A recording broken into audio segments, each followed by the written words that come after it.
আসিফ, হ্যাঁ আম্মা। তোর বউয়ের আক্কেল দেখছিস? কেন আম্মা, কি হয়েছে? কালকে তোর খালার বাসায় গিয়ে আমাদের বাড়ির সবার নামে দুর্নাম করে আসছে।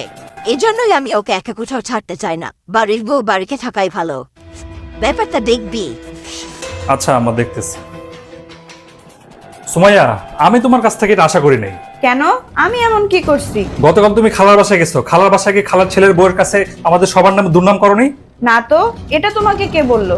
কে আবার বলবে? খালাই হয়তো আম্মার কাছে বলছে, আম্মা বলতেছে আমাকে। আচ্ছা, যদি ওনার পছন্দ না হয় যে আমি ওনার বাসায় যাই, তাহলে সেটা সরাসরি বললেই হতো। মিথ্যা অপবাদ দেওয়ার দরকার কি ছিল? আমি জানতাম আম্মা এই জন্যই তোমাকে বাসার বাইরে একা কোথাও যেতে দেয় না। আচ্ছা, তাহলে এই ব্যাপার। মানে?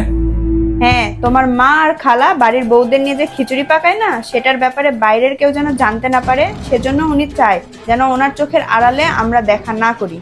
এজন্য মিথ্যা অপবাদ দিচ্ছে।